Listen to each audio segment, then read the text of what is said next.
ये कहानी शुरू होती है साल 2019 में, जहां दुनिया पर एलियंस का हमला हो जाता है। वे एक झटके में बिजली काट देते हैं और अर्थ के सारे रिसोर्सेज पर कब्जा कर लेते हैं और इंसानियत के लिए लड़ना नामुमकिन बना देते हैं। ज्यादा ताकतवर और पावरफुल दुश्मन के सामने टिक नहीं पाने की वजह से दुनिया की ज्यादातर देश की सरकारें सरेंडर कर देती हैं। आर्मी को एक्स्ट्रा टेरेस्ट्रियल्स के हुक्म पर तोड़ दिया जाता है और वो खुद अर्थ के नए लेजिस्लेटर्स बन जाते हैं। लेकिन हर कोई ये नसीब कबूल करने को तैयार नहीं था। शिकागो का डिटेक्टिव जैक ड्रमंड अपने परिवार के साथ शहर छोड़ने का फैसला करता है, रीग्रुप करके दुश्मन से लड़ने के लिए। जहां प्रोहिबिशंस और बैरिकेड्स को इग्नोर करते हुए वो एस्केप करने की कोशिश करता है, लेकिन एलियंस उसको रोक लेते हैं। उसका एस्केप फेल हो जाता है और एलियंस उसकी फैमिली को खत्म कर देते हैं। सिर्फ दो बेटे राफेल और गैब्रियल को जिंदा छोड़ते हैं। नए निजाम में एलियंस सारे रिसोर्सेज छीन लेते हैं और हर बड़े शहर में सील्ड जोन्स बनाने लगते हैं। इंसानियत को पिंजरों में बंद कर दिया जाता है और नीचे जमीन के अंदर एलियन हैबिटेट बनाने के लिए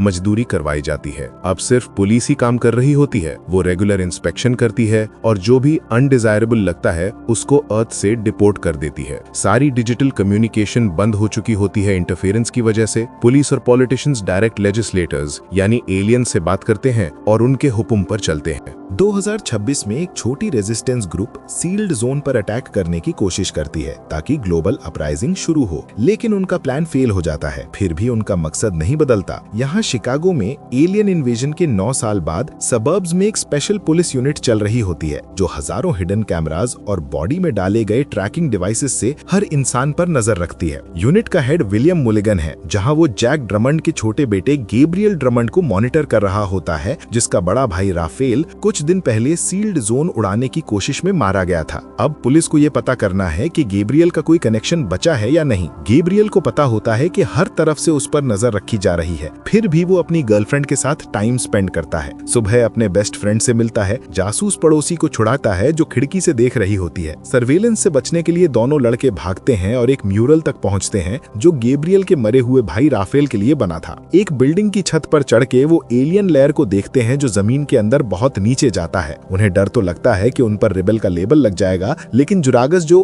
गैब्रियल का दोस्त था सपने देखता है कि एक दिन इंसान फिर अपने नसीब के मालिक बनेंगे और एलियंस के आगे नहीं झुकेंगे। इधर विलियम न्यूज़पेपर पढ़ रहा होता है। उसमें फीनिक्स नाम की कंपनी का ऐड दिखता है जो फायर प्रोटेक्शन बेच रही होती है। वो तुरंत समझ जाता है कि ये रेजिस्टेंस का कोडेड मैसेज है, मतलब पिछला टेररिस्ट अटैक में सब खत्म नहीं हुए थे।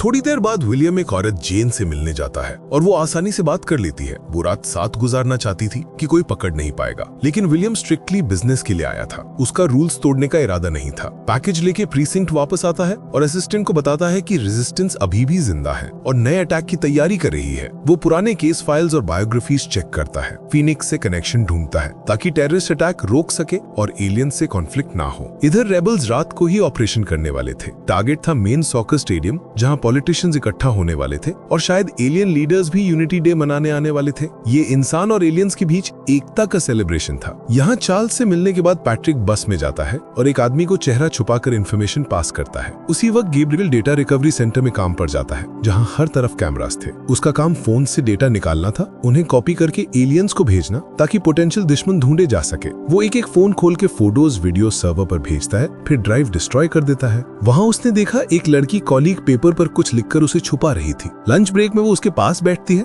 और चुपके से नोट दे देती है। किसी को कोई शक ना हो इसलिए नोट को सब्सटेंस रोल करने के पेपर की तरह यूज करती है और गैब्रियल के पास छोड़ जाती है। काम खत्म होने के बाद गैब्रियल भीड़ में घुल जाता है, लेकिन स्पेशल यूनिट के मास्क्ड वर्कर्स पार्क में आ जाते हैं। वे सबके सामने उस लड़की को पकड़ लेते हैं और अर्थ से डिपोर्ट कर देते हैं। ये देखकर गैब्रियल को समझ आता है कि वो भी बस एक कदम दूर था पकड़े जाने से। उसे अब और ज्यादा सावधान रहना पड़ेगा। थोड़ी देर बाद गैब्रियल डॉक्स पर जाता है अपने दोस्त जगस से मिलने, जहाँ जगस ने एक बोट ढूंढा था जिससे सील्ड जोन से भाग सकते थे। वे कम सर्वेलेंस वाली जगह पर रह सकते थे। गैब्रियल गर्लफ्रेंड के लिए भागना चाहता था, लेकिन उसे समझ आता है कि इसमें कितना रिस्क है। इधर जगस को रिवॉल्वर खरीदने से बहुत कॉन्फिडेंट फील हो रहा था, लेकिन गैब्रियल उसको कावर्ड बोल देता है तो उनकी लड़ाई हो जाती है। लेकिन पुलिस सायरन बजते ही सब भूल के भागते हैं। गैब्रियल को लोकल प्रीसिंक्ट का चीफ विलियम पकड़ लेता है। विलियम ने उसको इन्फॉर्मेंट बनाया हुआ है क्योंकि वो गैब्रियल के मरे हुए बाप का दोस्त था, इसलिए वो उससे थोड़ा अच्छा ट्रीट करता है और साथ ही वार्न करता है कि कोई बेवकूफी मत करना वरना उसके बड़े भाई जैसा हाल होगा या उसे सीधा खत्म कर दिया जाएगा। उसके बाद गैब्रियल एक क्लाइंट से वैल्यूएबल इंफॉर्मेशन बेचने जाता है, लेकिन क्लाइंट उसको वैन में ढकेल देता है और गले में मेटल कॉलर डाल देता है। वो उसे शहर के उस हिस्से में ले जाता है जहाँ इंसान और एलियंस की लड़ाई हुई थी। वो एक बर्बाद घर में ले जाता है तो वहाँ राफेल होता है। उसका बड़ा भाई जिंदा था जो फेल्ड अटैक के बाद छुप रहा था क्योंकि उसने बॉडी से ट्रैकिंग डिवाइस निकाल दिया था। राफेल गैब्रियल को पैसे देता है और उसे जल्दी बोट पर जाकर शहर छोड़ने के लिए कहता है। उसके बाद वो एक कबूतर भेजता है जिसमें सीक्रेट इंफॉर्मेशन लिखी होती है और फिर सारे प्रूफ्स जला देता है। इधर घर वापस आके गैब्रियल अपनी गर्लफ्रेंड रोआ को जल्दी पैकिंग करने को कहता है क्योंकि उन्हें शहर छोड़ना था, पर लड़की मना कर देती है। उसे अपनी लाइफ अच्छी लग रही थी तो गैब्रियल बताता है कि उसका भाई जिंदा है, मैंने उससे मिला हूँ। लेकिन ये बात पुलिस सुन लेती है क्योंकि घर में बग लगा हुआ था। यहाँ विलियम को पता चलता है कि रेजिस्टेंस का एक लीडर अभी भी जिंदा है। वो तुरंत एलियंस को रिपोर्ट करता है। उसे डर लगता है कि कहीं गैब्रियल भाग न जाए, इसलिए उसका पीछा शुरू कर देता है लोकेटर से। गैब्रियल एक पुरानी फैक्ट्री में छुप जाता है, लेकिन उसे चारों तरफ एलियन लिसनिंग डिवाइसेस थे। वो कॉलर से सिग्नल इंटरफियर करता है ताकि विलियम उसे ना ढूंढ पाए। उसी दौरान पैट्रिक को वो कबूतर मिल जाता है जिसमें मैसेज लिखा था। तो रेजिस्टेंस ग्रुप तेजी से नए टेररिस्ट अटैक की तैयारी करती है। अब उनका टारगेट है डेप्यूटी मेयर जो यूनिटी डे सेलिब्रेशन में आने वाला था। चार्ल्स को ये इन्फॉर्मेशन मिलती है। वो लोकल न्यूज़पेपर में काम करता था, इसलिए एक छोटा सा अमेंडमेंट डाल देता है ताकि फीनिक्स के बाकी मेंबर्स को अलर्ट कर सके। न्यूज़पेपर में एक खास सिंबल और रेडियो पर एक स्पेसिफिक गाना बजता है जो कोड था।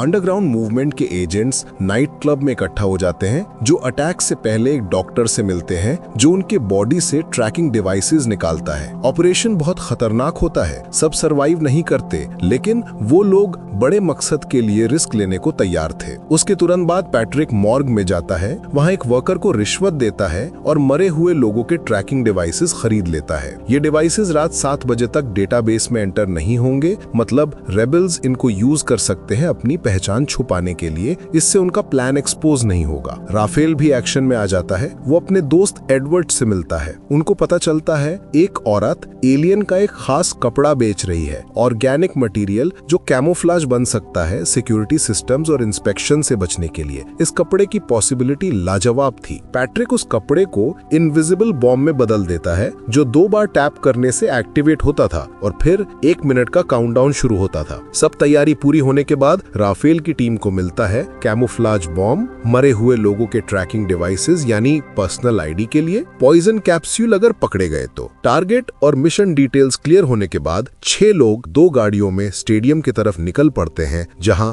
यूनिटी डे का जश्न चल रहा था।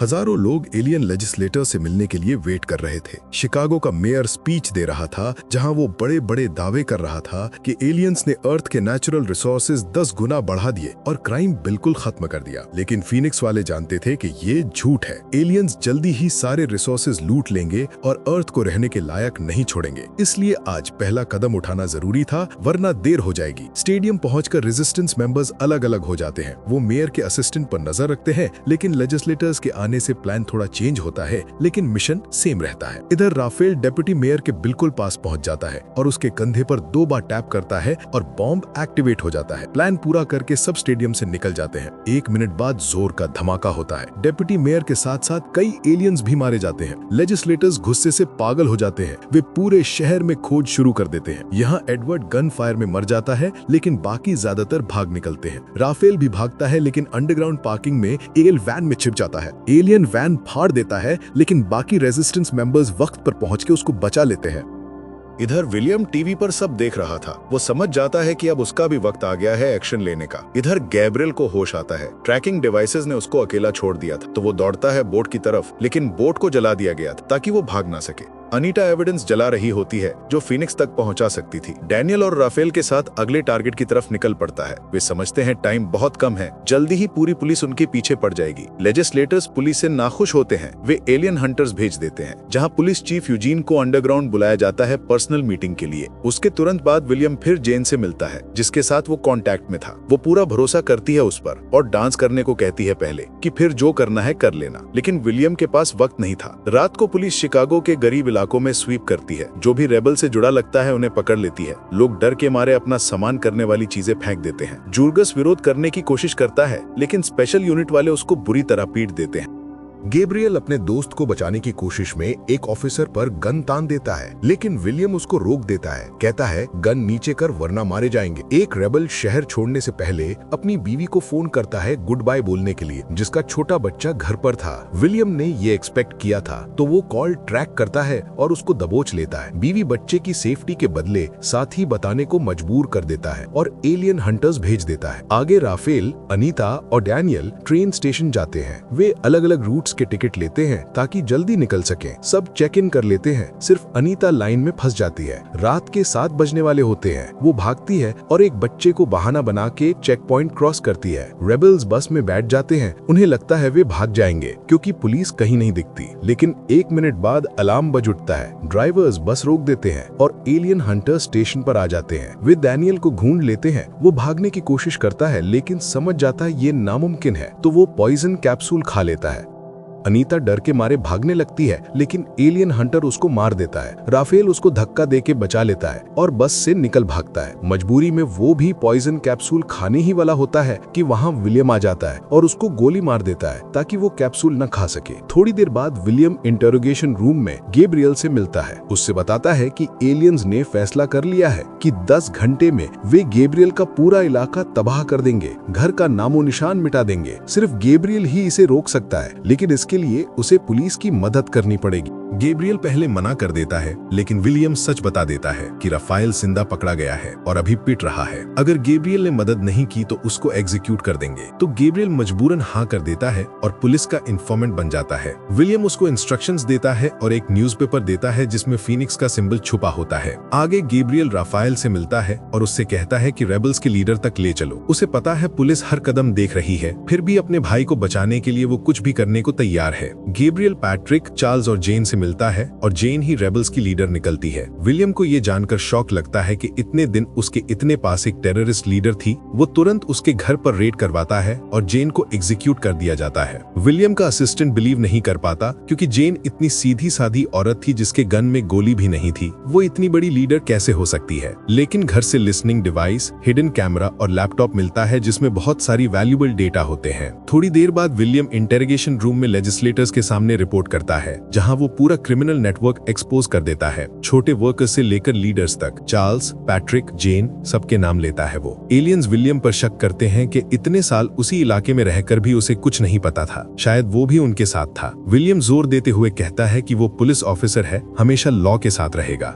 इधर फीनिक्स रेजिस्टेंस के लोग अपना हिसाब किताब कर लेते हैं। वे एलियन के हाथ में पड़ने से बेहतर खुद खत्म हो जाने के बारे में सोचते हैं। यहाँ सिर्फ राफेल ही बचता है और अर्थ से निकलने में कामयाब हो जाता है। कुछ दिन बाद विलियम गैब्रियल से मिलता है, उसको एक डेटा डिवाइस देता है और कहता है कि इसमें सब सच है, इसे पढ़ लेना, बहुत कुछ समझ आ जाएगा। साथ ही पता चलता है कि रोआ, जो गैब्रियल की गर्लफ्रेंड थी, वो एक सीक्रेट पुलिस एजेंट थी जो शुरू से गैब्रियल पर नजर रखे हुए थी और उसका बाप ही विलियम था। जेन, विलियम और रेजिस्टेंस के कई लोग एक ही बड़ी फैमिली के जैसे थे। सारे त्योहार साथ मनाते थे। असल में फीनिक्स ग्रुप का नंबर 1 विलियम ही था। गैब्रियल को ये सब जानकर शॉक लगता है और वो डेटा डिवाइस तोड़ देता है। आगे हम विलियम को एक इनविजिबल बॉम्ब लेके अंडरग्राउंड के सबसे नीचे वाले चेंबर में जाते हुए देखते हैं, जहाँ सारे एलियन लेजिस्लेटर्स बैठे हुए होते हैं। वे नई पॉलिसी डिसाइड कर रहे होते हैं। विलियम उनके पास पहुंचता है, जहाँ उसका हाथ जेब में होता है और वो इनविजिबल बॉम्ब पकड़े हुए था।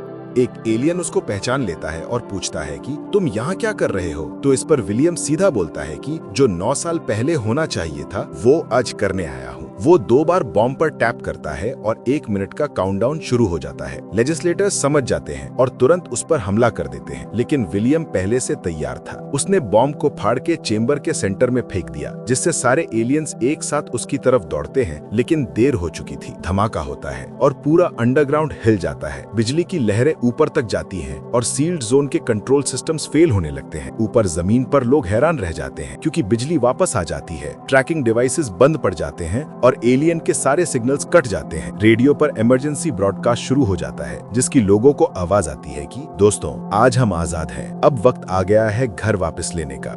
आगे शिकागो में लोग सड़कों पर निकल आते हैं, जहां पुलिस स्टेशन जलाए जाते हैं। लोग हाथों में जो मिलता है उठा लेते हैं, लकड़ी, पत्थर, बंदूक। दुनिया भर के शहरों से खबरें आती हैं। न्यूयॉर्क, लंदन, टोक्यो, मुंबई, हर जगह लोग एलियंस के खिलाफ उठ रहे थे। इधर गैब्रियल अपने टूटे घर के बाहर खड़ा होता है, जहां डेटा डिवाइस के टुकड़े जमीन पर पड़े होते हैं। वो समझ जाता है कि विलियम ने अकेला पूरा प्लान चलाया था और उसने अपनी जान देकर सबको नई जिंदगी दी। राफेल दूर कहीं से अर्थ से निकल चुका होता है, लेकिन वो भी रेडियो सुनता है और मुस्कुराता है। उसके भाई और बाप दोनों ने जो सपना देखा था वो आज पूरा हो गया था। लास्ट सीन में कैमरा ऊपर जाता है, जहां शिकागो का वो बड़ा सील्ड जोन टूट रहा होता है। बल्ब नहीं बल्कि एलियन स्ट्रक्चर के टुकड़े गिर रहे होते हैं। लोग जोर से चिल्लाकर हाथों में झंडे लहरा रहे होते हैं और एक छोटी सी आवाज बैकग्राउंड में गूंजती है, जो विलियम की रिकॉर्डेड आवाज थी, जिसमें वो कहता है कि याद रखना, जब तक एक भी इंसान जिंदा है दुनिया कभी हार नहीं मान सकती।